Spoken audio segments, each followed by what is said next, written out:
23. 23. 23. Entonces nos queda esta clase, el 13, el 16, el 20. No, 20 es feriado. Sí. Entonces este y 2 clases más. Bueno. En El ese 21 caso, es feriado. claro, estoy mirando mal acá, 21.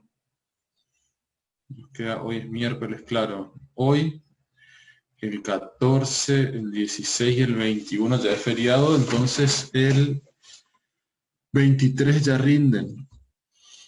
Bueno. La clase que viene a integración, ¿qué les dijo? Atalia dijo que íbamos a dar hoy.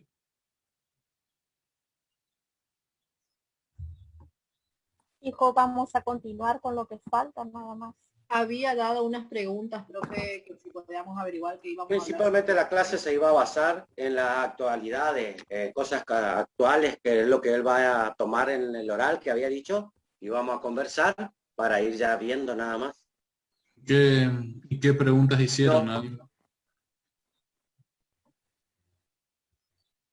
Era para buscar en internet algunas cosas. Indicaciones de inflación con 10 años Se hacia conectó. atrás. Índices de precio de la consumidor. Índices Buena data, ¿cómo está?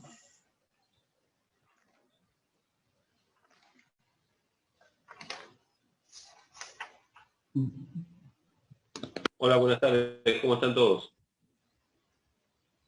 Buenas tardes. ¿Cómo está Data? Buenas tardes, profesor. ¿Cómo están todos? ¿Todo tranquilo? ¿Todo bien? Buenas tardes. Licenciado. Bueno, estaban conversando algo, Juan. Si quieren, sigan. Yo... No, estábamos charlando nomás sobre el tema de las preguntas que tenían ahí en el aula. Sobre algunos temas de actualidad, si vieron algo. Ah, bien. ¿Cómo están? ¿Cómo vieron? ¿Cómo están? ¿Cómo... ¿Vieron algo o no? Sí, profe, estamos haciendo el trabajo que nos dejó usted sobre la etapa económica argentina, características sociales e institucionales. Muy bien, pero esas son guías de lectura, ¿eh? No es un trabajo que tienen que presentar, ni mucho menos. Son No, guías de lectura para... nada para leer y saber y tener un conocimiento Claro. a través de la pregunta. Bien.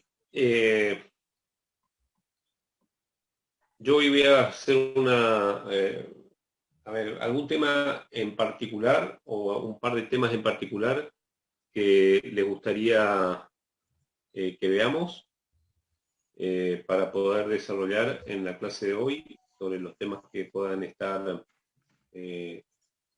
con más deficiencia. A ver, le doy a ustedes la posibilidad de elegir. Profe, ¿podría ser algo referido a la evaluación que usted va a tomar?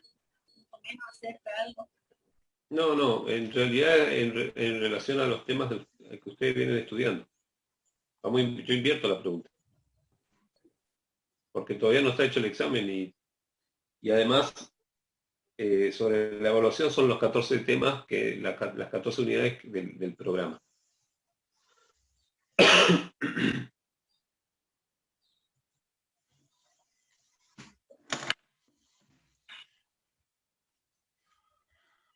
Si nos parece mal, los índices de inflación, o sea, cómo se toma el promedio, el porcentaje, todavía ese me está costando. Vamos a revisar un poco el tema de inflación. Y sobre la cuestión de inflación vamos a ver los índices. Vamos a ver... Los números, eso me está costando agarrarlo. Sí, a mí también, justamente yo le había dicho al profesor Ketla que no, me costaba eso. Bien. Bueno, ¿qué es la inflación? A ver, vamos... Un crecimiento desmedido, un aumento desmedido en los precios de los consumidores. ¿El aumento desmedido de qué? Precios. de los precios. ¿Qué significa desmedido? Muy elevado, ¿Y qué es muy elevado? por encima de lo normal o de lo que venía o de lo que estaba establecido normalmente en el mercado. ¿Y qué es lo Y normal? son valores subjetivos, Perdón. Licenciado. Usted si estuviera rindiendo economía saldría mal. No es un valor Por arriba del precio de equilibrio.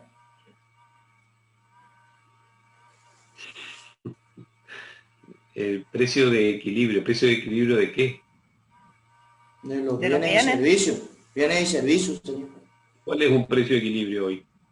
De todos los bienes y servicios. ¿Puede ser un aumento descontrolado? Un aumento descontrolado. A ver, chicos, dejen de inventar. Vamos al concepto de inflación. En todo caso, revisen el apunte que tienen o la bibliografía que tienen. Profe, ¿puede ser un aumento generalizado? Perdón, disculpen. Dejen de decir tonterías. Estamos... Si van a decir tonterías, le voy a decir, vamos a dormir la fiesta o vamos a repasar. Pero la verdad no se trata de esto. Empecemos más objetivos.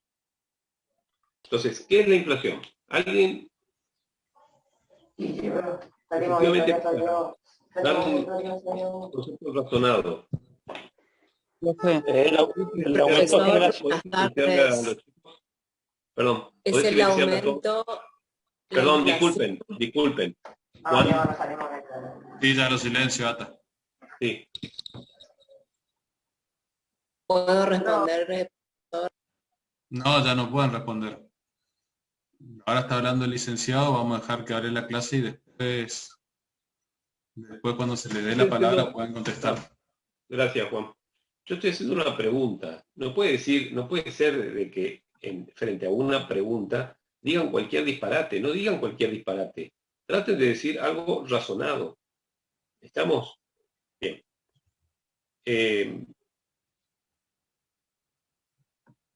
Entonces, voy a volver a hacer la pregunta y en todo caso el que quiera contestar levanta la mano, nosotros, o mejor dicho, vamos a hacer otra cosa.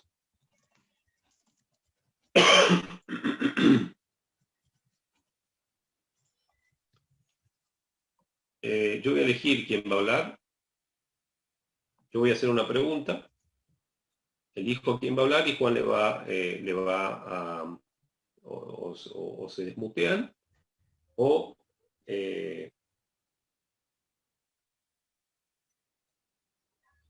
se desmutean o Juan los desmutea. ¿Estamos, Juan? Perfecto.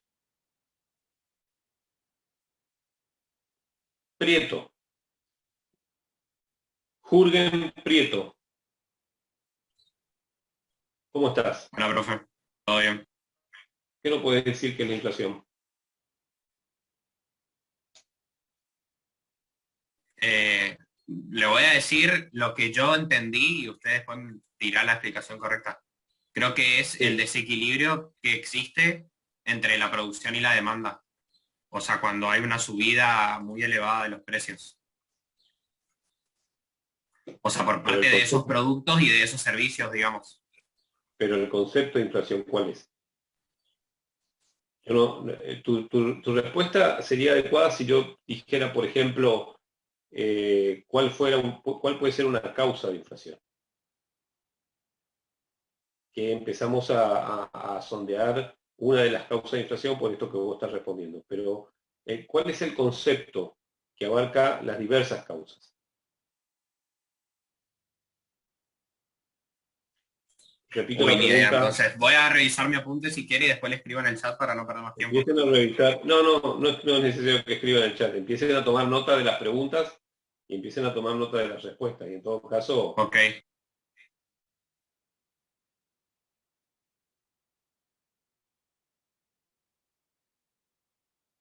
Sinwex, que levantaste la mano. Sinwex. Sí, profe. Es el aumento generalizado y sostenido de los precios. Sí. ¿De qué precios? De Cuando habla de lo, generalizado, ¿a qué te estás refiriendo? de todo el sistema económico. Bienes y Perfecto. servicios. De toda la economía que estamos analizando, ¿no? ¿A eso te referís con sistema económico? Sí, Bien. Entonces, esa definición que utiliza dar sin... ¿Tu nombre es Sin? Cintia. Cintia. Bueno, lo que pasa es que vos te pusiste como Sin en Cintia. Sí, profe, ya tenía de antes, por eso, perdón. No hay problema. El concepto que está dando Cintia es adecuado. Es decir, el aumento generalizado de todos los precios de la economía. Es decir, un aumento, tal vez lo que le faltó, tal vez lo dijiste, no me acuerdo. Es decir, un aumento sostenido y generalizado de los precios en el sistema económico. Digamos, ¿por qué sostenido? Porque los procesos inflacionarios son crecientes en el tiempo, es decir, son sostenidos en el tiempo, se mantienen en el tiempo, eso significa. Y al mismo tiempo son generalizados porque abarcan a la generalidad de los bienes y no de un bien o dos o 10, que por ahí uno puede pensar, bueno, aumentó el precio de 2 o 3 productos en la economía y puede considerar que puede haber inflación. No hay inflación. Lo que hay en todo caso es el aumento de algunos precios, que pueden generar o desencadenar un proceso inflacionario. Sí, pueden desencadenar un proceso inflacionario. ¿Por qué? Porque hay productos que encadenan los procesos inflacionarios. ¿Cuáles, por ejemplo? El combustible. El combustible es un producto que es vital o necesario o estratégico, como ustedes quieran denominar en términos de la importancia que tiene el combustible para la actividad productiva, para la actividad de transporte, o sea, la actividad de servicios, y para la comercialización en general de los bienes y servicios. Por lo tanto, es un costo importante. Cuando hablo de combustibles, en realidad estoy cometiendo un error involuntario. En realidad, de lo que tenemos que hablar es de la energía en general, ya sea de que la energía trate de petróleo, que se transforma posteriormente en algún tipo de combustible líquido, o bien otro tipo de energías, como por ejemplo energía eléctrica, energía hidráulica, energía solar, es decir, aquel conjunto de energías que se denominan energías alternativas o energías renovables. Bien. ¿Y cuáles son las causas de inflación? A ver si... Hoy está interesante porque todo lo que están, tienen encendidas las cámaras. Y está bueno. O me está faltando alguna página por ahí que no la estoy viendo. Sí, todo lo que están tienen encendidas las páginas, las cámaras. Silvia Segovia. Silvia, ¿cuáles son las causas de inflación?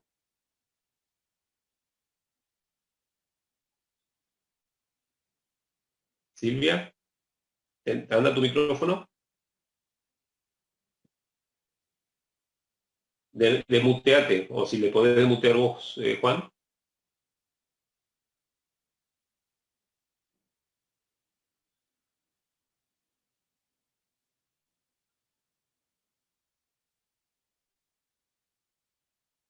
Mientras le desmuteamos a Silvia, voy a buscar mis anteojos, porque me voy a quedar ciego.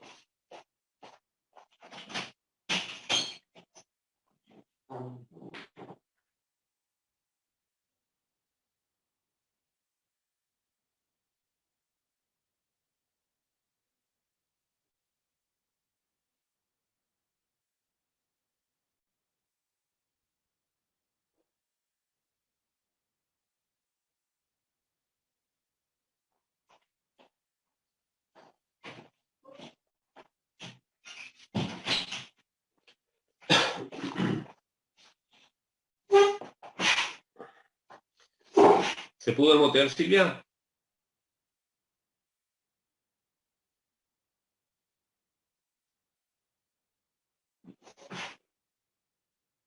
Ah, claro, porque la muteaste vos, Juan. Silvia Segovia se llama.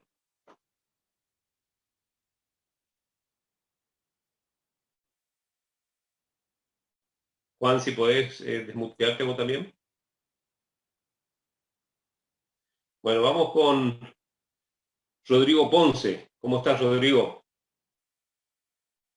Desmutear, Juan, desmutearlo a todos y que cada uno se desmutee. A ver. Ahora sí. Sí. ¿Estás, Rodrigo? Sí. Bueno.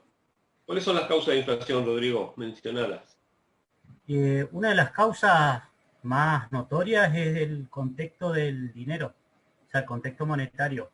Cuando hay mucho crecimiento de dinero y poco crecimiento del producto, de la producción en sí.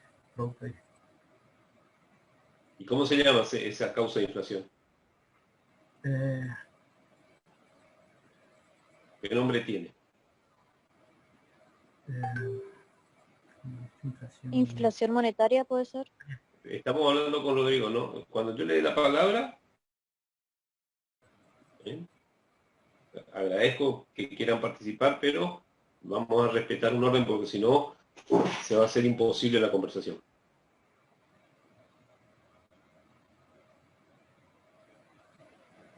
¿Y qué otras causas conoces además de esta que está mencionando Rodrigo? En todo caso, ahora seguimos conversando. ¿Qué otras causas además de esta que vos decís de que la inflación es un fenómeno monetario? Pausa, a ver si podemos recordar un poco eso. Sí. La inflación como un fenómeno monetario, la inflación... Además de la inflación como fenómeno monetario, ¿qué otras causas hay? Esa es la pregunta concreta.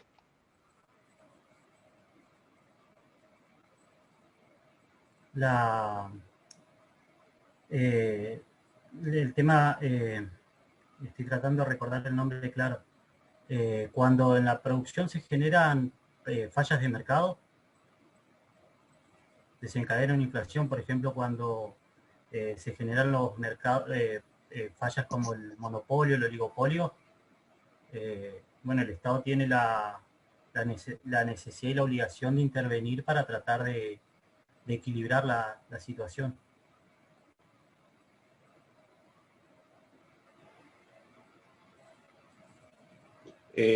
A ver, vos lo que estás diciendo es que los problemas de mercado o determinados tipos de estructuras de mercado generan inflación. Sí, se traducen en inflación. ¿Pero siempre sucede eso? Estoy tratando de pensar que no.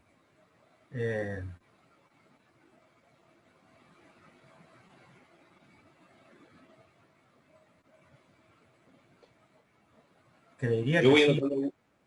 No siempre sucede. No siempre.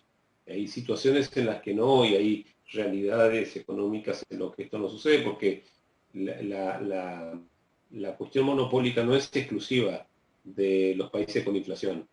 El monopolio es una cuestión vinculada o es un tipo de mercado que convive en muchos países, hasta inclusive en numerosos países con inflación baja.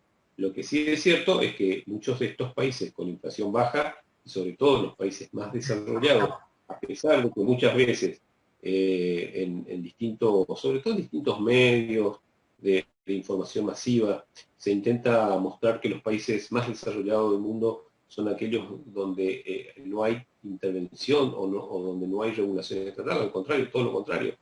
Si nosotros miramos una estadística, que en algún momento se las puedo mostrar, tal vez la clase que viene, vamos a ver que efectivamente los países más desarrollados son los que tienen mejores o son más eficientes en los mecanismos de regulación. No es que no haya regulación, sino son más eficientes en los mecanismos de regulación. Es más, tal vez sean los países con mayor nivel de regulación económica. Pero esto que vos estás diciendo es cierto a medias. Es decir, es verdadero a medias. No es absolutamente falso ni absolutamente verdadero.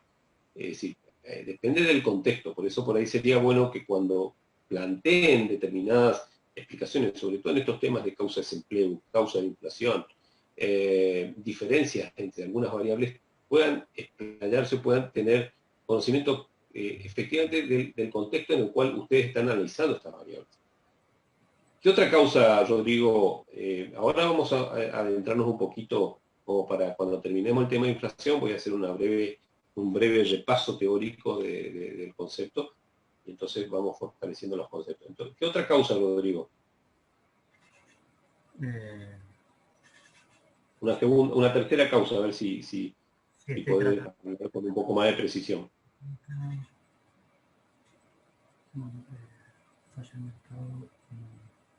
Hablaste de la inflación como fenómeno monetario, hablaste de la inflación como un fenómeno que se da como consecuencia de las estructuras del mercado, si bien todo incompleto, pero vamos avanzando. A ver, una tercera.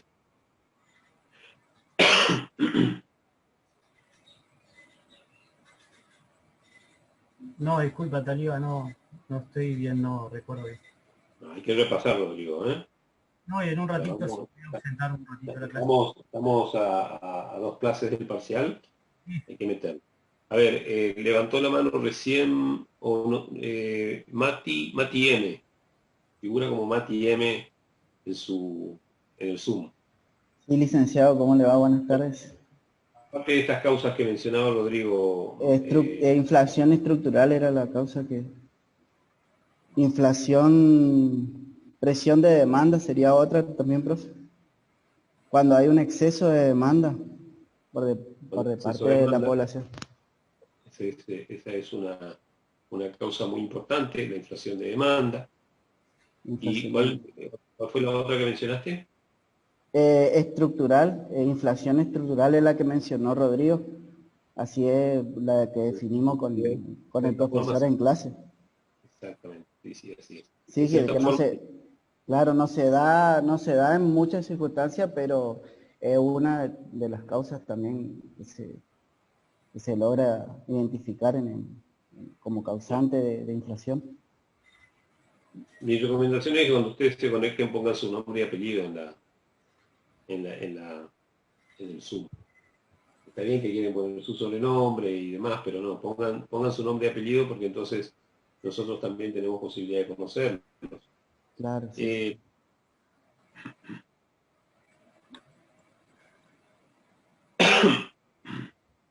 Andrea Zarza, que le veo muy concentrada ahí tomando nota.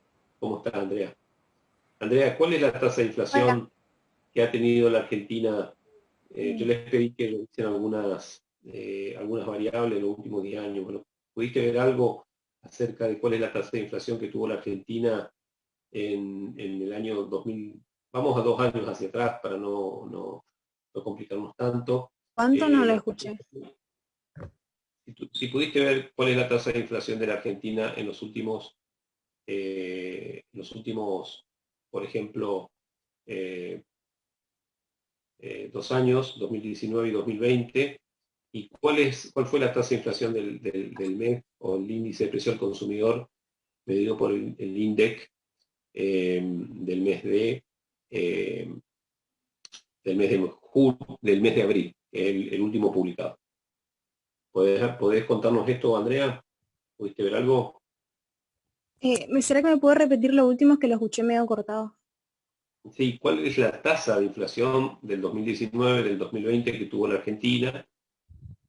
Y acerca de la tasa de inflación última publicada por el INDEC, es decir, la del mes de abril. ¿Tuviste acceso a esa información? ¿Pudiste ver algo? ¿Pudiste buscar? No, de este año no, la verdad que no. ¿Y la del 2019 y 2020? ¿Pudiste ver algo? No, puede ser un 17,6% más o menos este año. Esa es una proyección, un acumulado.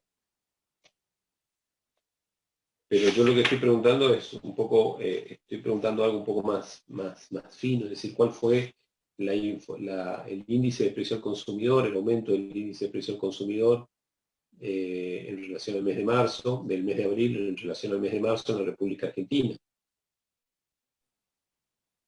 Es cierto que estamos en cerca de un 17% en el acumulado 2021, de enero a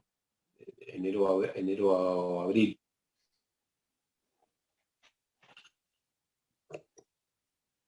No, la verdad que no sabría decirle. Bueno, tenemos que escuchar las consignas y revisar un poco más de información, Andrea. Salomé Velasco, ¿podés responder esa pregunta acerca de los índices de inflación? ¿Te pudiste ver algo de eso? ¿Cómo estás? Muy bien. No busqué los índices. ¿No buscaste o no encontraste? No los busqué. Bien. Me gusta tu sinceridad, Andrea, pero Salomé, pero de todos modos hay que buscar. Es decir, a ver, varias formas de estudiar economía. Desde el punto de vista conceptual, es fijar conceptos básicos. Los conceptos básicos siempre hay que fijarlos. Y por otro lado, tratar de ver los conceptos con los indicadores que nos propone o que nos presentan hoy, digamos, ya no solamente lo que nosotros hemos propuesto en el aula virtual, sino hoy tenemos acceso a esa información de manera muy inmediata a través de la tecnología, a través de Internet. Es decir, yo no soy de aquellos profesores que les dice que no busquen información en Internet, al contrario, busquen información en Internet. Lo que puede suceder es que la biografía nunca está, o generalmente no está, en Internet, y los conceptos elementales son los que hay que estudiarlos de la bibliografía que uno recomienda. Después, toda la información hoy está palpable, y sobre todo esta información tan básica que es con la que nosotros trabajamos, está palpable en las páginas web, tanto de las que nosotros representamos como de otras páginas, inclusive de los medios masivos de comunicación. Ustedes ponen índices de inflación Argentina 2019 y les salta. Índice de Argentina año 2020 y les salta. Sí, no acá es que los tengo. ni tienen que no sé, consultar a un economista para ver si cuáles fueron los indicadores de inflación. Bien, pero me queda claro cuál es el nivel de importancia que también le dan en cierta medida a la materia. Disculpe, licenciado, por trimestre, ¿puede ser que se divida? Porque a mí me figuró así en un indicador por trimestre. Vamos a repasar un poco el concepto de inflación. ¿Puedo decirle yo, profesor? Dame un momentito, Mónica, que te doy la palabra. La inflación es el aumento sostenido y generalizado del nivel de precios en una economía, que se mide en un periodo determinado de tiempo, generalmente un año. Ahora, lo que está claro es que la inflación, como así también el Producto Bruto Interno, no así la tasa de desempleo, la tasa de pobreza, que son un poco más complejas de medir, y no es que el Producto Bruto no sea complejo, ni mucho menos, ni la tasa de inflación no sea compleja. Lo que sucede es que metodológicamente todo está más aceptado para tener esa información como una información relevante para los tomadores de decisión económica. Entonces, estas mediciones acerca de, sobre todo, inflación, se miden hasta mensualmente a través de este indicador que es el índice de precios al consumidor. ¿Quién lo mide? Lo mide el índice, en la Argentina lo mide el Instituto Nacional de Estadística y Censos. Eso, digamos, que es la inflación, cada cuánto se mide y quién lo mide. Por supuesto que aquí lo que tenemos que tener en cuenta es que al medirla de manera mensual, también nosotros podemos ya ir calculando los acumulados de un año de manera bimestral, trimestral, cuatrimestral, semestral, etc. ¿Se entiende esto? No sé quién había comentado esta cuestión. Por otro lado, lo que hay que tener en cuenta también es que rápidamente podemos hacer comparaciones interanuales mes a mes. Por eso es que muchas veces cuando ustedes escuchan o cuando ustedes tienen acceso a alguna información sobre inflación, lo que van a ver es la comparación del mes en el que se mide la inflación en relación al mes del año anterior y de los otros años si es que tenemos medidas en esos meses. Históricamente la inflación se ha medido anualmente. Lo que sucede es que, vuelvo a repetir, con los avances tecnológicos y con las posibilidades de ir haciendo un seguimiento muy casi certero acerca de la evolución de los precios de los distintos productos que engloban la canasta básica o la canasta de bienes y servicios que integran la medición del índice de precios al consumidor, vale que esta sea muy dinámica y se pueda medir cada 30 días. Aquí dije algo importante y que tiene que ver con los componentes de la canasta de bienes y servicios a través de las cuales se mide la inflación. Pero antes de explicar esto, le voy a dar la palabra a Mónica. Mónica Moreno. ¿Querías decir algo? Profesor, gracias.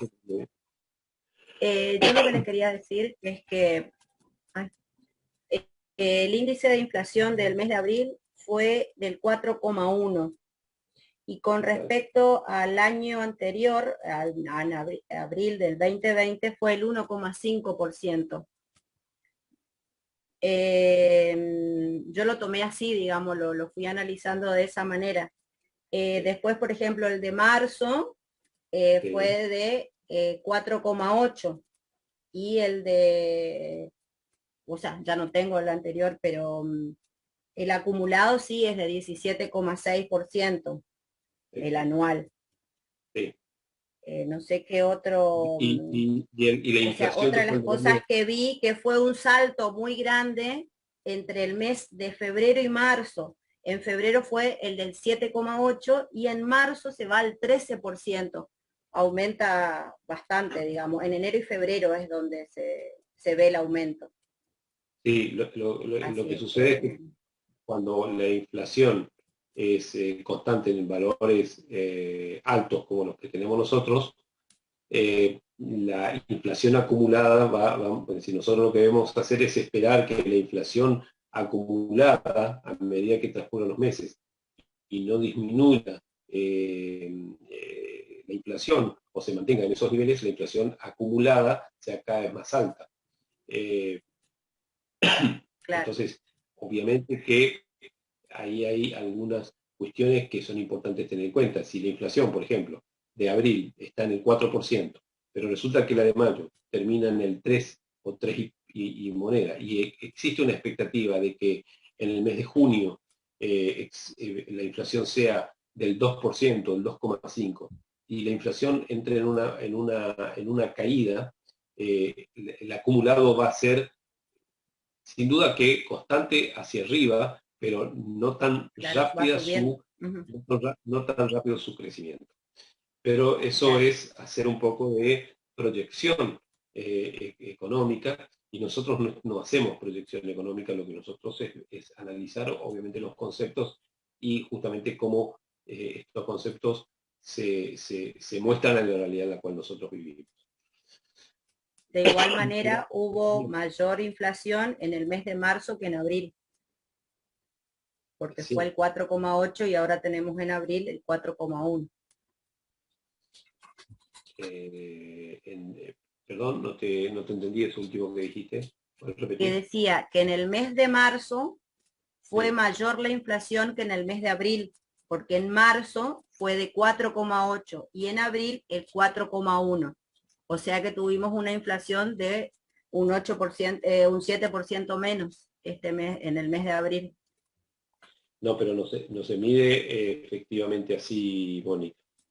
¿Ah, no? No podemos decir que son 7 puntos menos o 3, perdón, no podemos decir que son, no hay un 7% más o menos.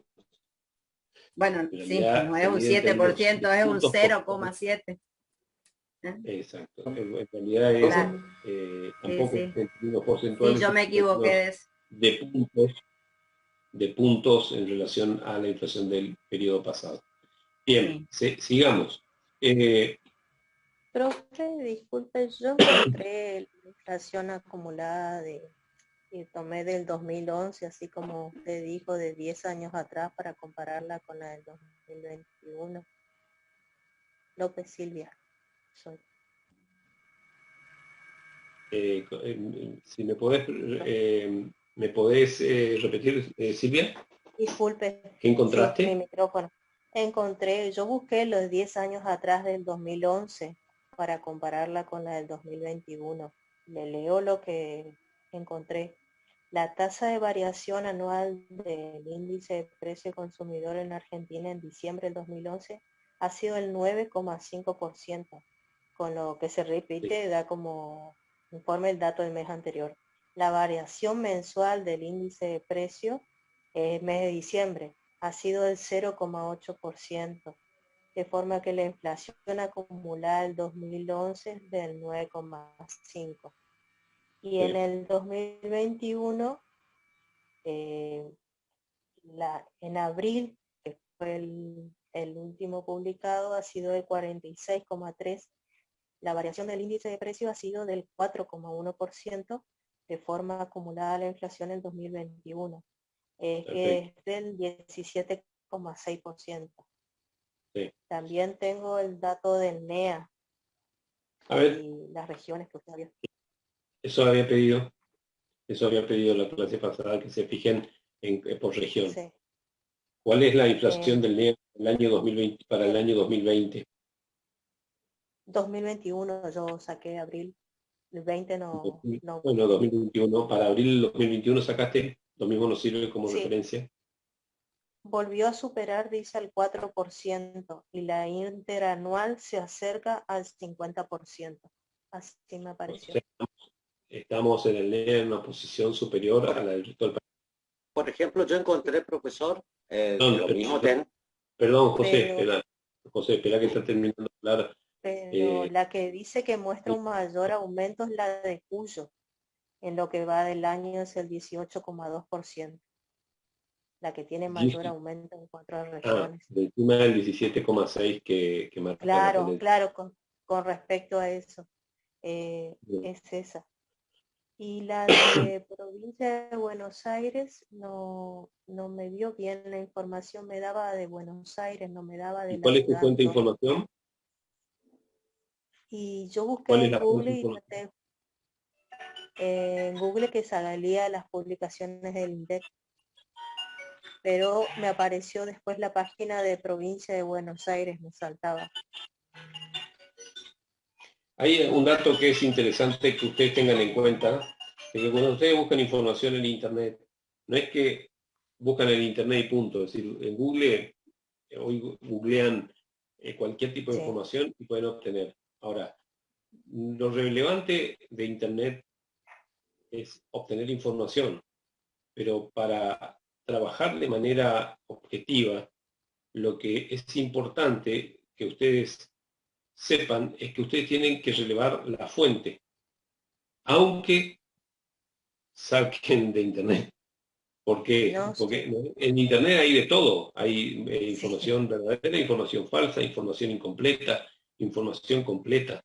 Lo que tienen que ustedes ver, evaluar cada vez que buscan una información y cada vez que alguien le pregunta ¿y cuál es la fuente de información? No es en sí mismo Internet, porque a las redes sociales, a la web, subimos muchas cosas. Ahora, la fuente de información es o un artículo periodístico o una base de datos de tal organismo o es algún informe de algún instituto o institución académica o solamente una consultora.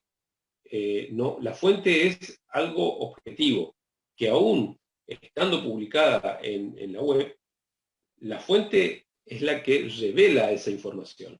Entonces, esto como consejo no es solamente obtener información de la web, es obtener información de la web, pero específicamente de ustedes lo que tienen que anotar, tomar nota es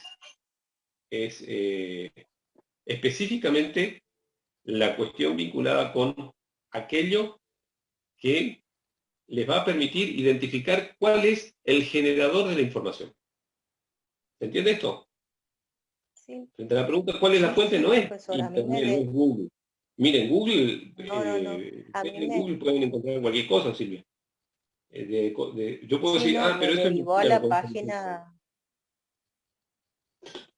Profe, cuando colocaba octava, me derivaba a la página de la provincia de Buenos Aires, no me daba de ¿cuál es la Capital fuente, Silvia? Federal. ¿Cuál es la fuente? Eso es lo que pasó, por eso ese dato yo no lo tomé. A partir No, de me derivaba la página de la provincia. bueno, en sus búsquedas lo que tienen que hacer es tomar nota de la fuente. Porque hasta inclusive si ustedes tuvieran que presentar un trabajo, en la referencia, muchas veces las referencias son obtenidas de distintas páginas web. No, la referencia no es internet, ni Google, es la fuente concreta. José Los datos Olivares. anteriores. Sí, Perdón. por ejemplo, buscando de fuente del INDEC, disculpe, por ejemplo, lo que ellas manifestaban. Encontré sí lo del mes de abril, como usted dijo, lo que sería alimentos, bebida, vivienda, agua, transporte, salud. Buscando lo que sería, te da un porcentaje a nivel nacional, el Gran Buenos Aires, la Pampeana, Noreste, Noroeste, Cuyo y Patagonia. De los que más o menos usted no había dicho, lo que era alimentos, transporte, educación, salud, te da una serie de listas dando un porcentaje regional como usted había pedido. Sí encontré, y por ahí busqué nada más, del mes de abril. Solo del mes de abril. No encontraron anualizado nada. No, porque de ahí pasé a lo que sería a lo que sería la parte sostenible que usted había dicho para el 2030, que son 17 puntos donde que se habían desde el año 2015 se está planeando. José, para, no llegamos a eso. Ya vamos a quedar tranquilo, no te apures. Profe. Algo en relación, si vas a hablar en relación al tema que estamos mencionando, estamos hablando respecto a inflación. Hay una palabra en Cristian. Sí, ¿qué tal? Buenas tardes, profe. No, sumarle un dato de color nada más que me pareció importante. Coinciden los datos que yo busqué. Lo único que me pareció destacable es en el diario El Cronista, en la parte económica, fundamentalmente le da como un valor muy importante al inicio de esta estampida que tuvimos con la inflación, a la quita del 21% del IVA, que abarcaban a 126 productos que componen la nómina del IPC, y esto produjo un 85% en el aumento de estos precios, que fue lo único que encontré que por ahí no habían mencionado los compañeros. Lo marca el cronista como una nota de impulso a la estampida de los precios que después tuvimos con el...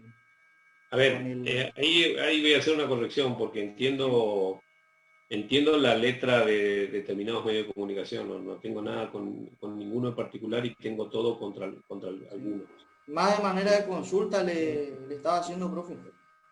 Sí. Porque justo cuando usted habló del combustible me llamó la atención. Sí. Lo que hay que tener en cuenta es lo siguiente.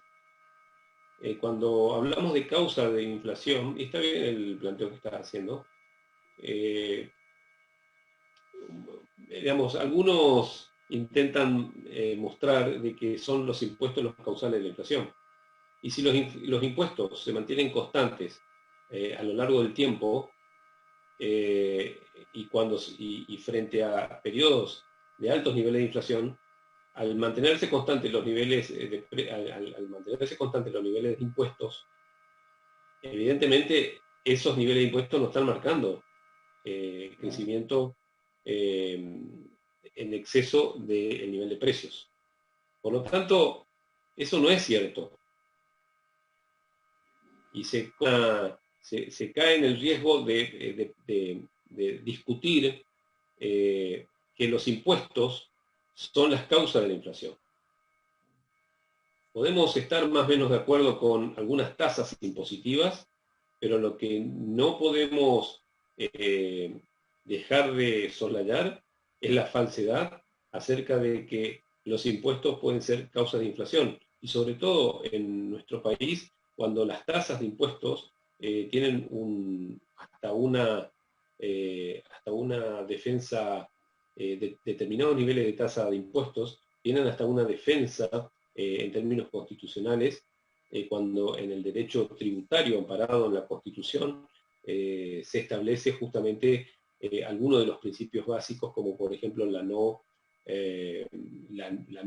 desproporcionalidad en las tasas de impuestos, o el excesivo nivel de impuestos tales que se vuelvan detractores de la riqueza o detractores del consumo en desmedro, digamos, de la calidad de vida. Por lo tanto, me quiero sobre todo poner foco en esto que dije al principio. Si en los periodos donde hay aumentos en los niveles de precios, las tasas impositivas se mantienen constantes, lo que está mostrando es que estos aumentos en tasa impositiva no son efectivamente las causas en la tasa de inflación, las causas en el aumento inflacionario. Por ahí lo que puedo interpretar que plantean algunos medios en este sentido es que las bajas, o algunos economistas inclusive, que las bajas en determinados montos en las alícuotas sobre, por ejemplo, el caso que vos mencionabas recién, en el IVA, si pasa el 21% al 18% al 15%, esto puede generar una caída proporcional en el nivel de precios y ayudar a que en determinados momentos, cuando en determinados momentos, sobre todo en periodos de inflación alta, pueda contribuir a que ese aumento de inflación no sea tan alto, no sea excesivo. Digamos, esta es una discusión interesante, que algunos países inclusive la han aplicado. El caso más concreto que nosotros tenemos es Brasil, que ha aplicado algunas de estas medidas en el año 2013, 2014, con la presidencia de Dilma Rousseff, que ha disminuido la tasa de IVA y cuyos resultados son muy ambivalentes. ¿Y por qué decimos que son muy ambivalentes? Porque hay una ley en economía que es importante que ustedes la conozcan. Hay determinadas leyes en economía que no están escritas como tales, pero que, digamos, interpretan los comportamientos generalizados en las sociedades. Hay una ley en economía que la manifestó John Maynard Keynes, que seguramente vieron con Juan la historia de Keynes, que dice: los precios son inflexibles a la baja. ¿Qué significa esto? Si los precios, el precio de qué sé yo, el precio de un bien, por ejemplo, el pan, vamos a pensar en un precio que esté grabado por el IVA, qué sé yo, esta virome. Esta virome puede costar, digo un disparate, no sé si cuesta eso, 100 pesos. Supongamos la decisión de disminuir el 21% del IVA, supongamos al 10%. Bueno, de estos 100 pesos hay que agregarle el IVA. Es decir, esta virome en el mercado tendría que costar 121 pesos. 100 pesos más el IVA, 100 pesos, 121 pesos. Pongamos que es lo que cuesta efectivamente, 121 pesos. Pero resulta que el Estado, para morigerar la inflación del momento que vivimos, dice: bueno, vamos a reducir de tal modo de que los precios bajen. Entonces baja un 10% el IVA, y uno va a esperar de que el precio final del producto virome ya no esté en 121 pesos, sino esté en 110. Pero para que esté en 110, el Estado va a tener que implementar una batería de controles, que son casi, diría, en términos de aquellos que se oponen a los controles, no es mi caso, a los controles de precios, dirían Bueno, al final va a terminar siendo ineficiente la medida de baja de la alícuota del IVA, porque los precios, como decía recién en esta ley, los precios son inflexibles a la baja. El comerciante va a tratar de mantener el 121 pesos y ese margen de rentabilidad lo va a manejar en términos de la expectativa que haya sobre la competencia en el mercado. Es decir, cuanto más competencia haya, seguramente sí lo va a bajar, y si en el mercado no hay tanta competencia y tenemos problemas estructurales en los mercados, ya sea porque hay oligopolio, porque hay monopolio, eso se va a mantener constante. Entonces tenemos que tener un Estado muy activo, muy presente, con serios controles para que efectivamente esas caídas en las alícuotas efectivamente se produzcan. Si no yo no estoy aquí haciendo una crítica a los empresarios comerciantes, lo que estoy diciendo es algo que en verdad sucede. Los precios son inflexibles, va a ser muy difícil que esto termine repercutiendo en los niveles de precios generales de la economía. Sobre todo cuando estamos hablando del IVA. Y en esto es importante que digan lo siguiente: yo soy muy crítico de esas posiciones que plantean estos economistas y estos medios de comunicación, que siempre tienen una carga muy, muy contraria a determinados niveles de impuestos. Y no es que defiendo mayor presión impositiva, al contrario. Pero sí tenemos que tener claro que la economía, el Estado necesita financiar sus servicios básicos. Después entramos a decir Estado más o menos eficiente, pero esa es otra historia. Lo cierto es que esas medidas para reducir inflación, por lo menos por las experiencias que se tienen, no han dado muy buenos resultados. El caso de Brasil es uno que se ha tomado recientemente y que en momentos de corto plazo, para morigerar el crecimiento de la tasa de inflación de un mes a otro, puede dar algún resultado, sí puede dar. Pero en el mediano plazo es muy difícil. ¿Natalia? Sí, perdón. Sí, Juan. No, quería agregar que inclusive si lo analizan desde el punto de vista de la teoría cuantitativa, lo que hace es disminuir la cantidad de dinero en circulación.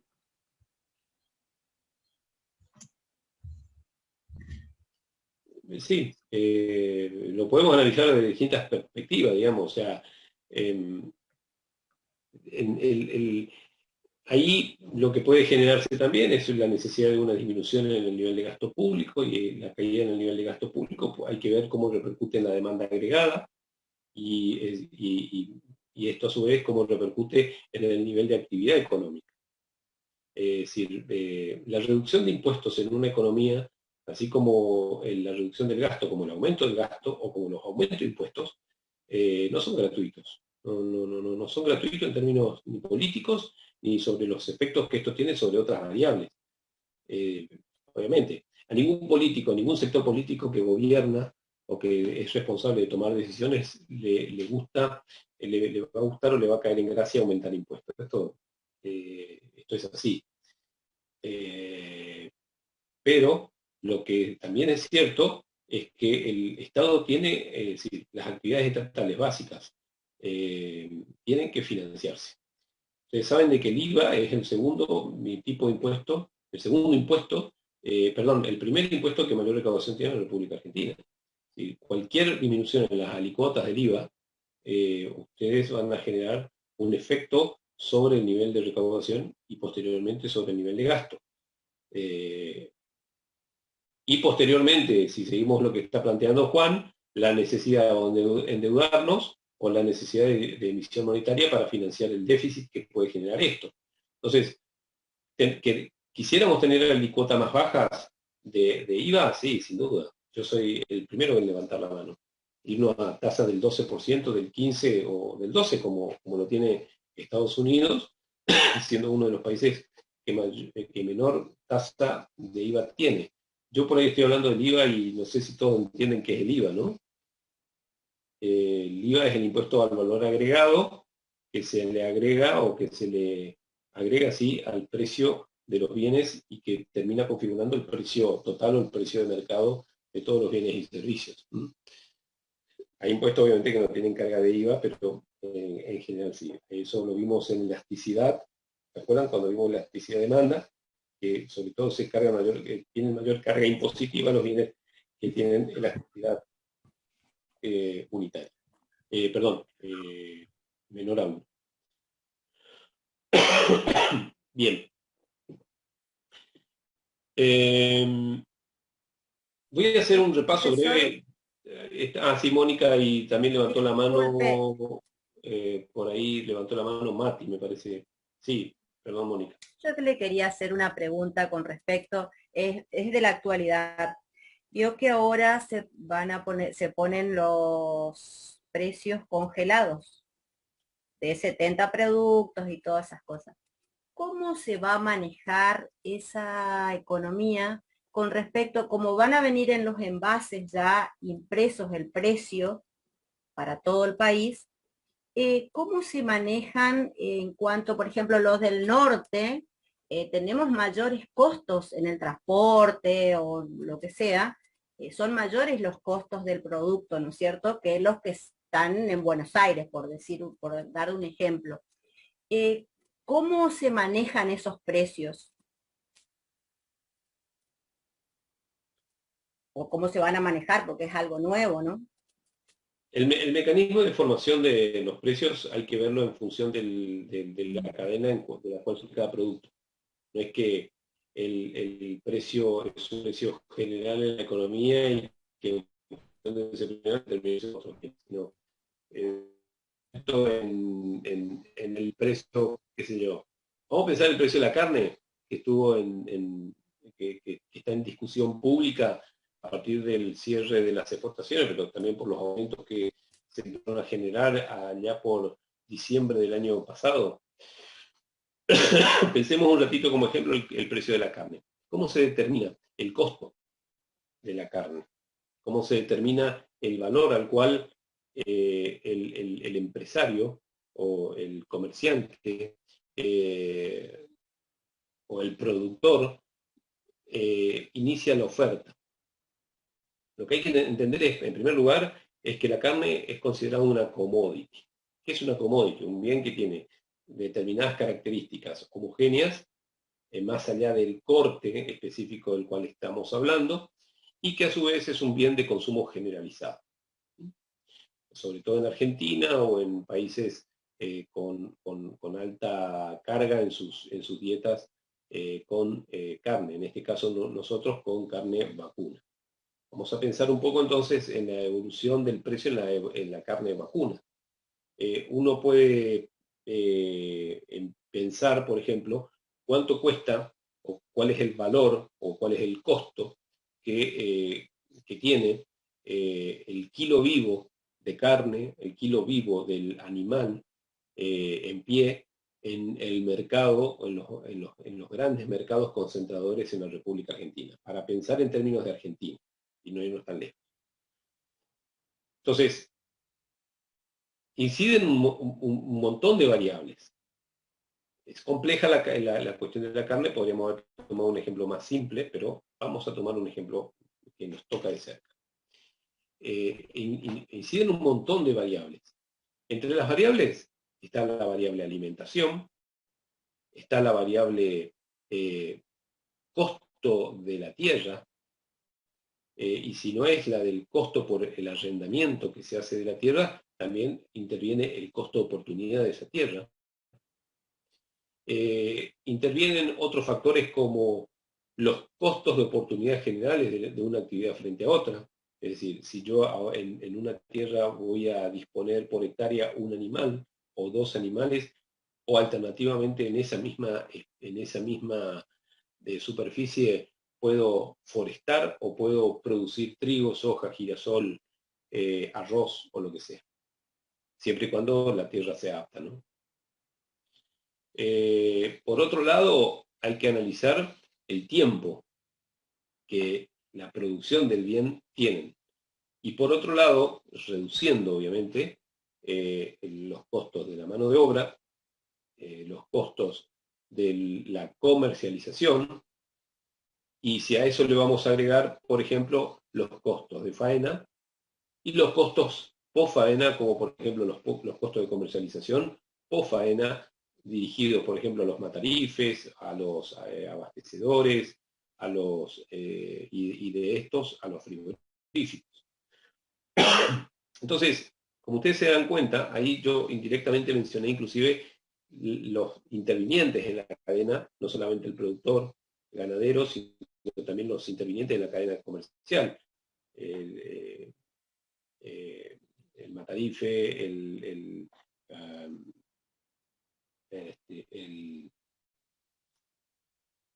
el frigorífico y el abastecedor. Y me está faltando uno que es el, que ahora no recuerdo el nombre, me está faltando uno en la cadena comercial, pero ya lo voy a recordar y lo voy a mencionar. Lo cierto y lo concreto es que todo este proceso tiene un costo. Y este costo normalmente termina, digamos, absorbido por el precio de mercado que en la oferta y demanda se determina en el mercado de la carne. Cuanto mayor es la oferta, menor va a ser su precio, y cuando mayor es la demanda, cuando mayor es la oferta, menor va a ser su precio, y cuando mayor es la demanda, menor va a ser su precio. A eso súmenle, por ejemplo, como esta gran discusión que hoy tenemos, si parte de ese, del volumen producido de carne se va al exterior, queda menos stock para consumir en la República Argentina, esto puede generar un aumento en los niveles de precios, y a esto súmenle otros factores como, por ejemplo, el costo de la tierra en términos de costo de oportunidad. ¿Y por qué estoy mencionando esto último? Porque llamativamente en los últimos meses nosotros hemos venido asistiendo a el aumento en el mercado internacional del precio de los granos. Y ustedes dirán, ¿y qué tiene que ver esto con el precio de la carne, profesor? Tiene mucho que ver. ¿Y cuál es el mecanismo de relación?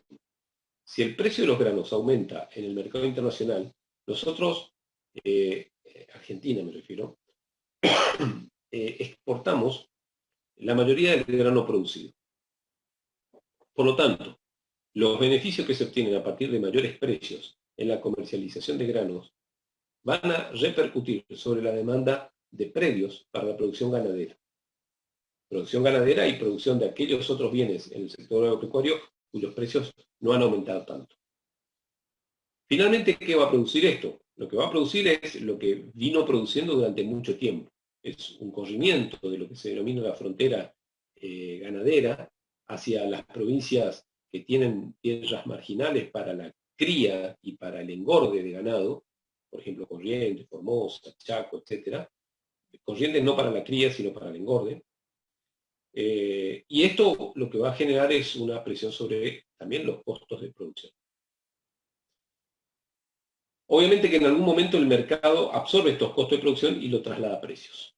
Y esto es lo que vino ocurriendo hasta el mes de enero, aproximadamente el mes de febrero, sumándole esta presión de la demanda internacional que viene requiriendo mayor cantidad de carne, sobre todo el mercado de China, que demanda el 75% de la carne que nosotros exportamos al mundo.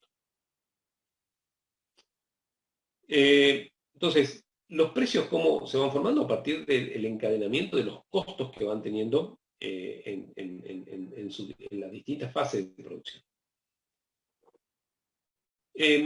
Entonces, la carne, como bien que integra uno de los elementos más importantes en la dieta de la población argentina, cuando su precio aumenta, va a impactar muy fuerte en el índice de precio al consumidor.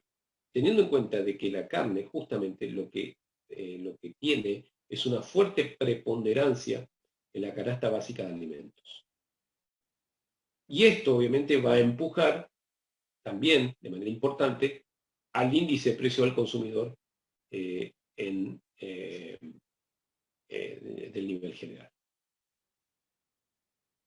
Lo que estoy queriendo mostrar con esto es que todos los precios en la economía hay que analizar, o mejor dicho, todos los sectores de la economía hay que analizarlos sector por sector. Y luego, cómo se va a determinar el precio para una zona o para otra va a estar determinado por determinadas condiciones, por ejemplo, territoriales, geográficas, etcétera. Esto un poco para empezar a responder tu pregunta, Mónica. Cuando Yo se fijan entendía en los bien precios, eso perdón, de las regiones. termino, Mónica. Sí, perdón. Cuando lo que se busca es tener un valor homogéneo, lo que ya hay que tener en cuenta allí es cuáles son los acuerdos de precios que se hacen, en este caso la Secretaría de Comercio, que depende del Ministerio de Economía, hace con cada uno de los sectores o con cada uno de los representantes de los sectores productores de bienes y servicios para homogeneizar durante un determinado periodo de tiempo los precios de esos bienes. Por lo tanto, seguramente la negociación, y que después se va a traducir en una medida de política económica, va a consistir en una negociación con cada sector para ver cómo pueden llegar a homogeneizar los precios de los productos en cada uno de los territorios, sobre todo cuando tenemos territorios tan heterogéneos en un país como el nuestro. Lo que les quiero mostrar es la gran complejidad que tiene ya no solamente pensar una política pública en términos económicos de esta naturaleza, sino también cómo pensar la implementación de esto. No es tan sencillo. Y tercer elemento, es decir, pensar cómo resolver una determinada cuestión específica, cómo implementarla. Y tercero, cómo hacer, y que esto sí sobre todo le debe llegar a ustedes, que son estudiantes de abogacía, cómo hacer para que esas medidas de política económica no sean ineficaces en términos normativos y que no violen ninguna norma existente en la República Argentina. Pero ya ni hablamos en términos de normas que tengan que ver, por ejemplo, con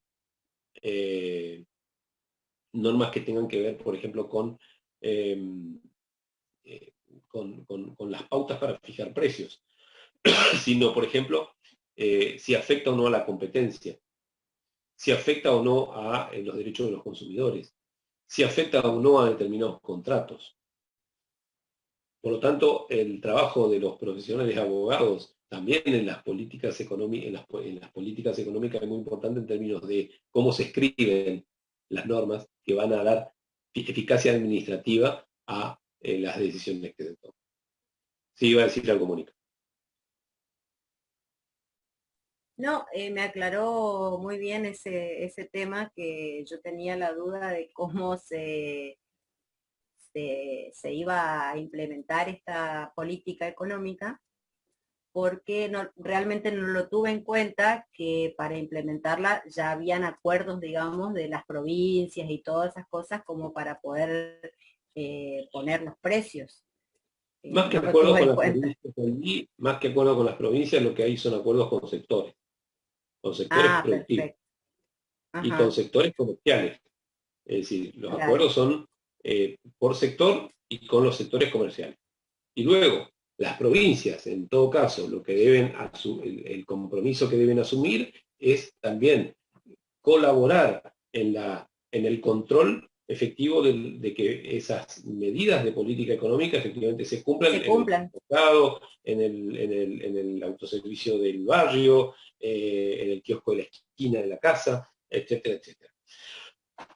Porque finalmente, claro, porque ¿de qué van a venir depende el éxito? ya los precios.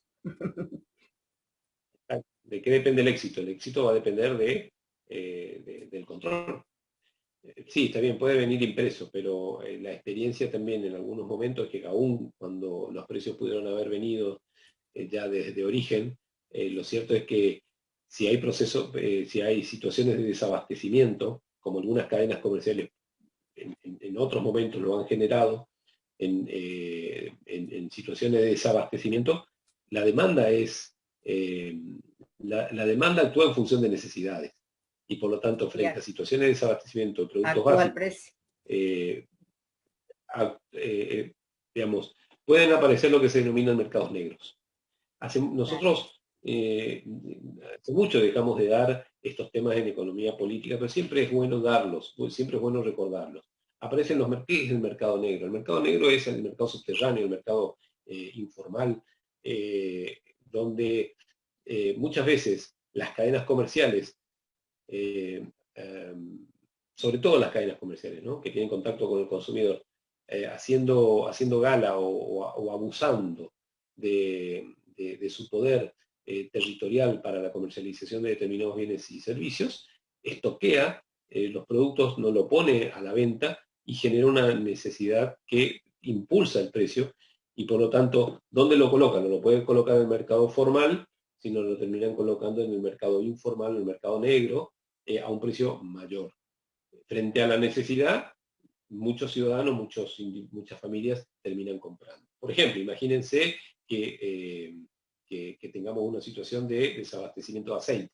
El aceite es necesario para la alimentación, si bien hay muchos que no consumen aceite, pero el aceite es indispensable para la alimentación. O la leche. Si hay desabastecimiento de leche por estoqueo y no comercialización, lo que va a generar es una presión sobre la demanda. Entonces esto va a generar obviamente aumento en los niveles de precios. Sin ir más lejos, hace poco, el año pasado, pasó algo similar con los cigarrillos, que cuando no había cigarrillos a la venta, por los transportes, todo que habían parado, los que tenían iban al mercado negro, digamos, lo vendían a cualquier precio. Claro, y vendían a 500 pesos latado, 600, 700 pesos latado. Sí. Era un bien de lujo, era el Después cigarro, ¿no? Claro, eso se vio en el mercado negro, también se vio en la época de Alfonsín, después de cuando vino todo, ¿cómo se llama?, la debacle económica, por decir, que había un mercado negro también porque no se conseguía, o sea, no lo vendían.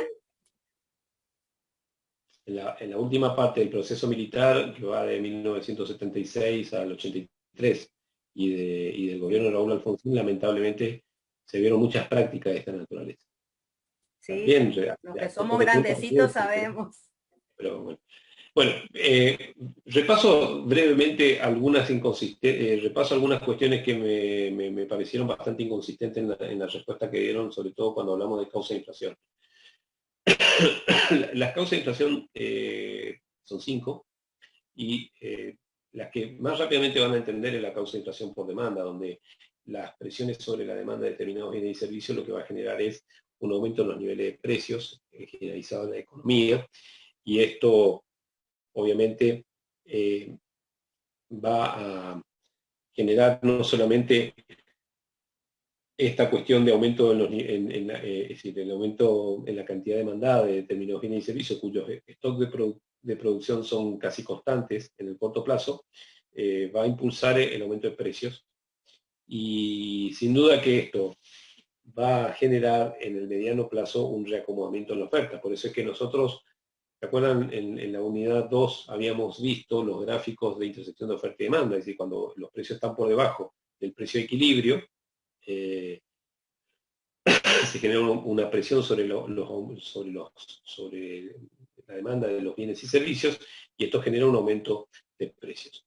Esto en la macroeconomía también se da, y de por sí hemos tenido momentos en la reciente historia económica argentina en la que el aumento del poder adquisitivo en la sociedad ha generado el impulso en la demanda de bienes, y esto hace de que la oferta no se acomode rápidamente al aumento en la demanda. ¿Por qué la oferta no se acomoda tan rápido al aumento en la demanda? Porque la oferta responde a procesos de producción. Y muchas veces los procesos de producción tienen el gran inconveniente de requerir, para dar respuesta inmediata a los procesos de aumento en la demanda, de aumento o mejora en sus estructuras productivas, ya sea por mejora de factores, por incorporación de factores productivos, ya sea por incrementar el tamaño de las plantas para producir más bienes y servicios, ya sea porque se necesitan más camiones para transportar bienes, ya sea porque se necesita lo que se denomina un aumento en las posibilidades reales de producción. Entonces, si nosotros tenemos esta presión de demanda y en el corto plazo no se puede responder porque no existen en ese momento las suficientes cantidades de factores productivos para responder, y encima factores productivos organizados para responder esa demanda, entonces lo que vamos a tener es un aumento en los niveles de precios. Esto es importante que lo entiendan, este caso que yo mencioné recién también está teñido por un ejemplo, pero en la bibliografía que ustedes lean, ya sea en el libro de nuestra cátedra, como en la de Samuelson, en la de Mankiw, en la de Becil, en la de Mochoni y Becker, en cualquier libro ustedes van a encontrar la inflación de demanda con estas características. Posteriormente, lo que tenemos que ver es que son otras causas de inflación, como por ejemplo las causas de inflación producidas por un aumento en la oferta monetaria, que es la que hoy no pudo responder acabadamente Rodrigo Prieto, pero que, bueno, vamos a tratar de salir de esa duda. En realidad, el aumento de la oferta, la inflación causada por fenómenos monetarios, o también denominada inflación monetaria como consecuencia del aumento de la oferta monetaria, se basa en esta teoría que ustedes vieron con Juan, vinculada con la teoría cuantitativa del dinero. ¿Qué dice la teoría cuantitativa del dinero? La teoría cuantitativa del dinero es una igualdad entre el producto entre la cantidad de dinero en circulación, M, por B, que es la velocidad de circulación. No vale tanto, es decir, es muy importante la velocidad en la que circula el dinero en la economía. Es decir, ¿qué es la velocidad de circulación? La cantidad de veces que el dinero va de mano en mano. Y esto, profesor, ¿cómo se mastica? Tal vez ya lo vieron con Juan, lo repasamos un poquito. ¿Cómo se mastica esto de la velocidad? ¿Cómo se mastica esto de la cantidad de veces que el dinero pasa de mano en mano? Imagínense ustedes que nosotros estemos en un proceso donde la expectativa de inflación sea creciente. Entonces, si la expectativa de inflación es creciente, nadie quiere tener dinero. Nadie quiere tener dinero. ¿Por qué nadie quiere tener dinero? Porque el dinero pierde valor. ¿Se dan cuenta? Entonces, como nadie quiere tener dinero, porque el dinero pierde valor, la gente va a comprar bienes. O va a comprar divisas. Pero si existen restricciones, como existen en la mayoría de los países del mundo, restricción para la compra de otras monedas, la gente compra otros bienes. Entonces, frente a la expectativa o de depreciación de la moneda, muy bien el que planteó esto en el chat recién, o frente a la expectativa de inflación, lo que se genera es un aumento en la velocidad de circulación. Todo el mundo se desprende del dinero. Y vamos a comprar bienes. Entonces, bueno, listo, vamos a, sé que el mes que viene la tasa de inflación va a ser mayor, vamos a hacer un stock de mercadería, si es que lo podemos hacer. Vamos a comprar autos, vamos a comprar vivienda, aquellos que puedan tener un poder adquisitivo superior. Vamos a comprar, y que tengan mucho ahorro. Vamos a comprar las empresas, vamos a comprar stock de insumos. Todos se desprenden de dinero. Y la velocidad de esa circulación lo que va a generar es un componente inflacionario. Esto es, no sé si lo vieron también con Juan, y si no lo vieron lo repasamos. ¿Escucharon alguna vez hablar de las profecías autocumplidas? Sí. ¿Escucharon alguna vez hablar de las profecías autocumplidas? No sé quién dijo sí.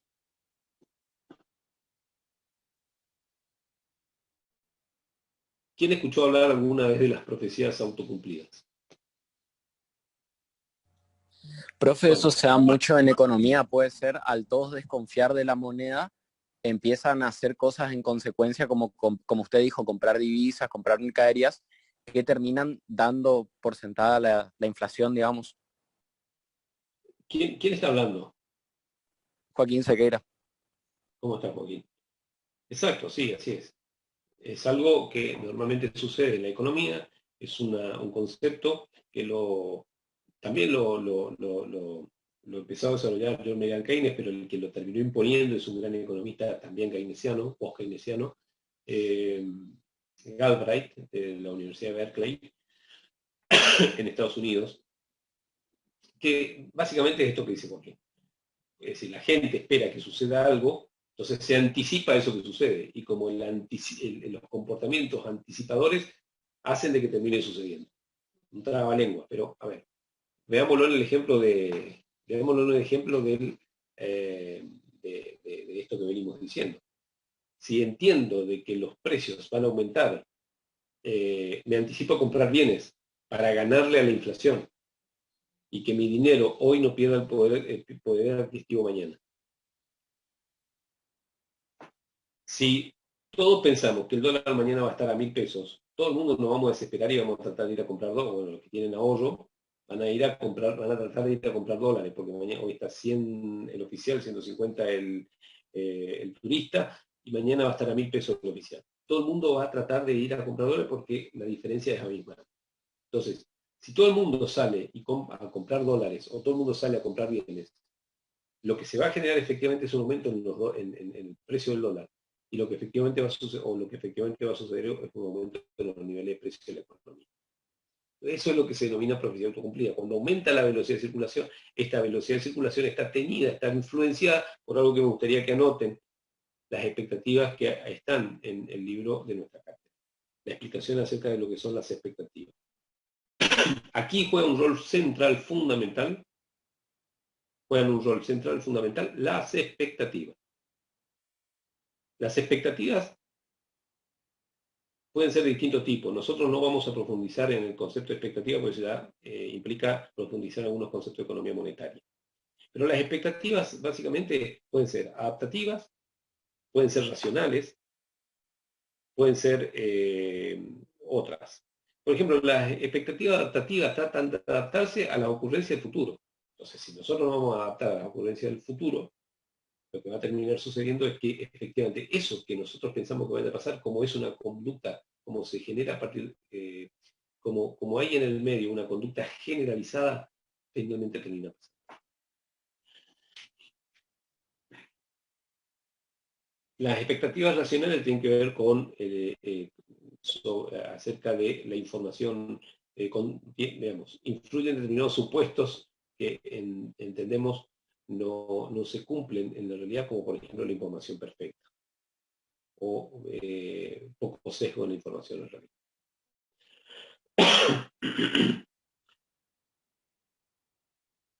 Y del otro lado de la ecuación, así como teníamos la cantidad de dinero por la velocidad de circulación, ese producto se iguala a el nivel de precio de la economía por la velocidad, por el nivel de transacciones. El nivel de transacciones, bueno, el nivel de precio sabemos lo que es. Pero el nivel de transacciones es lo que se denomina el Producto Bruto Interno. Es decir, la medición del nivel de transacciones está basada o está vinculada con el nivel de producto, que lo vimos en la unidad 8. ¿Qué sucede en el corto plazo? Normalmente, en el corto plazo, se espera que la velocidad de circulación, sobre todo en una economía estable, una economía donde no hay inflación o poca inflación, la velocidad de circulación sea constante. Como así también, en el corto plazo, el nivel de producto va a ser constante.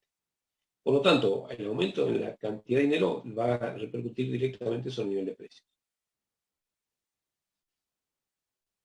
Esto explica, de alguna manera, el aumento de inflación como consecuencia de del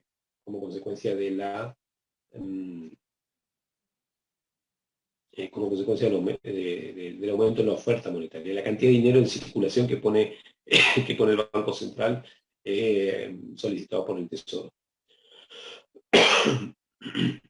Por otro lado tenemos otra bien importante causa, que es la inflación de costos. La inflación de costos, aquí yo no sé, Juan, y vos me podés aclarar si llegaron a ver la inflación importada o la inflación... Sí, el tipo de inflación vimos todo. Importada, de costo, de oferta. Súper.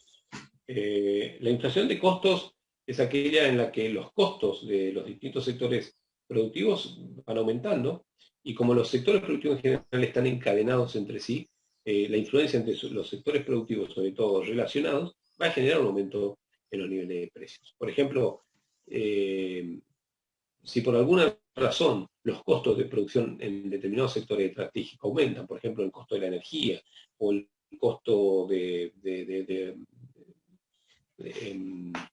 el costo de los granos aumenta, esto va a terminar repercutiendo, por ejemplo, sobre el precio de lo que nosotros terminamos pagando en la boleta de la luz, en el precio del combustible, o inclusive en lo que vamos a terminar pagando en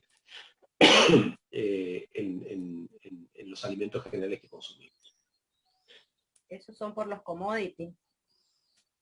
Sí, en general ahí hay que ver determinadas circunstancias que pueden estar influenciando. Entonces aquí vamos a ver, vamos a contextualizar. Eso es en relación a los costos de producción, pero también dentro de los costos de producción vamos a ver el precio o el salario de los trabajadores. También esto es importante, porque si bien los salarios de los trabajadores se van a disparar cuando hay aumentos de precios previos, el riesgo que siempre existe es que frente a las negociaciones salariales se espiralice el proceso inflacionario, que es siempre la gran amenaza que determinados sectores empresarios hacen en el momento en ir a negociaciones salariales. Fíjense, eso está marcado en todas las negociaciones salariales. Antes de iniciar los procesos de negociación salarial, sobre todo en aquellos sectores más fuertes en una economía, ¿qué es lo que plantean las empresas o los sectores que tienen que, digamos, hacer frente a los costos salariales? Que esto puede desencadenar aumento de precios. ¿Por qué? Justamente por el encadenamiento que esto puede generar a futuro. ¿Qué significa? Significa si aumentan los salarios, aumentan determinados costos de producción, las empresas tendrán que ajustar sus precios para mantener sus márgenes de rentabilidad. Esto a su vez va a generar nuevos procesos inflacionarios, esto va a abrir la puerta a nuevas negociaciones y así sucesivamente. Esto genera un proceso de espiralización. Esto se da en la realidad y se da a medias. En la medida en que haya debidos y adecuados y razonables márgenes de negociación en la economía en términos de pautas como la de inflación, recaudación, rentabilidad de las empresas, etcétera, etcétera, esto no debería ocurrir. Por otro lado, tenemos dentro de la inflación de costos también otro tipo de influencias, como por ejemplo la del sector externo. Yo le decía recién, me preguntaba Juan recién, si llegaron a haber inflación importante dentro de la inflación de costos. Bueno, aquí hay que ver dos elementos importantes. Primero, el tipo de cambio. ¿Se acuerdan cuando veíamos tipo de cambio? Si ya lo vieron conmigo. El tipo de cambio es fundamental aquí, porque si hay una devaluación del tipo de la moneda, es decir, si hay un aumento de la divisa internacional, por ejemplo, un aumento del dólar, a los importadores natos de insumos del exterior, le va a salir más caro importar. ¿Por qué? Porque lo que se produce es una devaluación. Si un industrial necesita para producir, qué sé yo, vamos a poner un caso, motos en la Argentina, pues para producir motos en Argentina necesita importar el tanque de nafta, necesita importar las ruedas, necesita importar la bocina, necesita importar los espejitos retrovisores. Estoy diciendo cualquier disparate tal vez, ¿no? Pero como ejemplo, si aumenta el dólar, al industrial productor de motos le va a salir más caro producir esas motos. Y eso va a terminar generando o va a terminar repercutiendo en aumento de precios. Bueno, así como pusimos el caso de la moto, también podemos poner el caso de numerosas industrias que, si nosotros vemos en el proceso histórico de la economía argentina, vamos a ver que el cuarto momento que Aldo Ferrer denomina economía semi-industrial dependiente. Semi-industrial porque los procesos industriales o porque las cadenas industriales no están debidamente integradas, y dependiente porque la alta dependencia de los insumos al exterior es una característica central de economías en vías de desarrollo. Y otro elemento importante vinculado con esta conexión con el sector externo, es decir, con esto que nosotros denominamos inflación importada, es lo que tiene que ver con la inflación, con el aumento de los precios a nivel internacional. Pero no es el aumento del precio del vino o del champán en Francia o de los tomates en Rusia o de las camisas en Londres. No es eso. También puede influir, pero de manera muy, muy pequeña en el mercado. tiene que ver con la fijación de los precios a nivel internacional de determinados bienes y servicios que nosotros producimos o que nosotros compramos. Concretamente, si el precio a nivel internacional de los granos aumenta, el precio de los granos en Argentina va a aumentar. ¿Por qué? Porque los productores de granos van a tratar de colocar la mayor cantidad de granos afuera, o al mismo tiempo van a vender los stocks para el consumo interno a los valores del mercado internacional. Por lo tanto, los aumentos de precios a nivel internacional van a generar aumento de precios internos. Por este mecanismo que recién les comenté. Y sobre todo, si nosotros somos productores de alimentos, somos productores de granos, somos productores de energía, y estos están muy vinculados con el sector externo, cualquier variación en el mercado internacional de este tipo de productos, lo que va a generar o en lo que va a repercutir es un aumento en el encadenamiento tanto de en el encadenamiento de costos, en la generación de energía como en la generación en la producción de alimentos. De ahí que esta es una de las causas. Si nosotros analizamos qué pasó con la inflación, por ejemplo, desde enero hasta acá, nosotros vamos a ver que, con excepción del mes pasado, el mes de abril, que si usted ve los componentes de la inflación, cuáles son los rubros que más han aumentado, en el mes de abril el rubro que más aumentó fue el textil. Pero en los meses anteriores, los rubros que más aumentaron son el de los alimentos. Y esto está vinculado en parte con esta explicación que de manera básica estamos haciendo en esta clase. De manera muy básica, les aclaro. Y por otro lado tenemos la inflación estructural, en la que tienen que ver, hay dos elementos que son muy importantes. No sé, Juan, si llegaron a ver otros elementos dentro de esta inflación estructural. Dentro de la inflación estructural, sí, Ata, perdón. Hay dos elementos que son vitales y que tienen que ver, uno, con la estructura del mercado, que hoy algo de eso habló Rodrigo. Las estructuras de mercado, es decir, cuanto más monopólicas o oligopólicas con poder con poder de colusión al mismo tiempo estas empresas, van a tener más poder de negociación en el mercado, inclusive con el Estado, para la producción de bienes básicos. De allí que, ¿se acuerdan? Nosotros habíamos hecho una clasificación de los monopolios en tres tipos: monopolios legales, monopolios naturales y monopolios de hecho. Los monopolios legales son los determinados por el Estado, por razón de economicidad, de eficiencia en la distribución de servicios. Por ejemplo, la energía, el agua, la recolección de residuos, los ramales de transporte público, es decir, determinados bienes y servicios que deben garantizar, digamos, determinadas prestaciones. El Estado es garante en este sentido.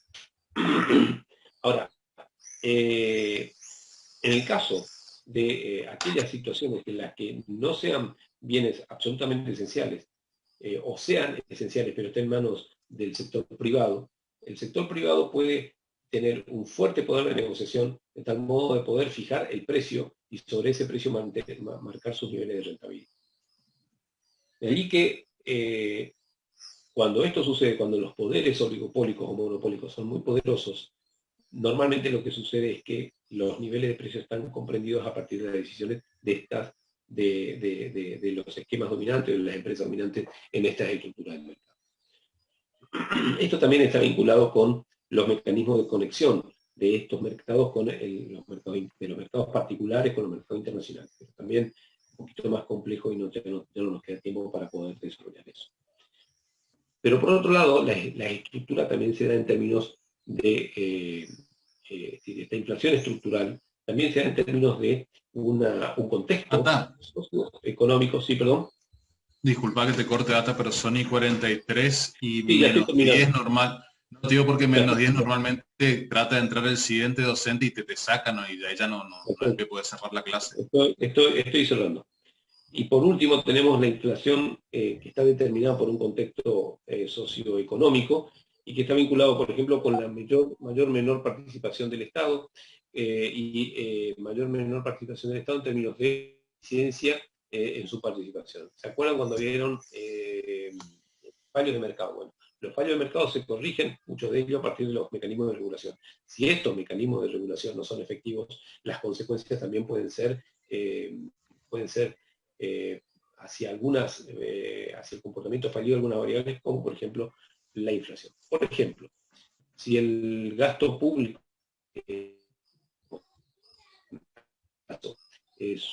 supera a los ingresos, eso va a generar o emisión monetaria o endeudamiento. Esto a la larga va a generar impacto sobre otras variables. Una de las variables sobre lo cual se genera impacto sobre la variable inflación. Por ejemplo, si hay un gasto excesivo de manera estructural, de largo plazo, no estamos hablando de un gasto excesivo o de un gasto que pueda servir o un déficit de corto plazo. Estamos hablando de un déficit de largo plazo. Entonces esto va a generar una demanda permanente de emisión monetaria del Banco Central y esto va a generar de alguna medida problemas en la estructura vista a partir de la teoría cuantitativa del dinero. Es decir, lo que nosotros estamos diciendo es la inflación no responde a una sola causa. La inflación siempre es multicausal, donde hay numerosos factores y no nos casamos con ninguna causa específica. Ustedes van a ver en los medios de comunicación sobre todo una gran discusión en relación a que no, la inflación es monetaria, una causa monetaria, y si frenamos la oferta monetaria se soluciona la inflación. Eso es mentira. Y está a la vista lo que ha venido sucediendo en los últimos 6 meses en la República Argentina, donde la oferta monetaria ha caído sustancialmente, pero los procesos inflacionarios por momentos se han disparado, vinculados fundamentalmente a otras razones, como por ejemplo un aumento en los valores de los índices de crecimiento industrial, por ejemplo, o demanda agregada en la República Argentina, sobre todo a partir del mes de noviembre del año 2000. Bien. Juan, cumplí con tu pedido, son las 4:46, todavía no llegamos. Que ves el 14 y 16, vamos a tener una dinámica bastante parecida. De todos modos, yo le voy a ir dejando algunos trabajos para que ustedes vayan practicando para el examen. Así que revisen permanentemente sus aulas virtuales porque los tiempos van a ser acotados para el desarrollo. Si son trabajos de desarrollo, no esperen las notas, pero sí es importante que ustedes lo hagan para que ustedes puedan estudiar, como normalmente les sirve. Y a partir de la clase que viene, vamos seguramente a hacer algún examen modelo para el parcial. Y vamos a seguir con esta dinámica. Seguramente algunos temas quedaron pendientes, como los temas de ODS 2030, y obviamente el tema de los indicadores de productos, los indicadores de desempleo, no se olviden que también son muy importantes en términos de la unidad 8. Nos vemos, Juan, cumplí con tu requerimiento. Muchas gracias. Bueno, nos vemos el lunes entonces. ¿Alguna otra pregunta? ¿Algo rápido antes de despedirnos? El lunes. Bueno, hasta el lunes todos. Pórtense bien. Buen fin de semana, no salgan de noche. Pedro Sánchez.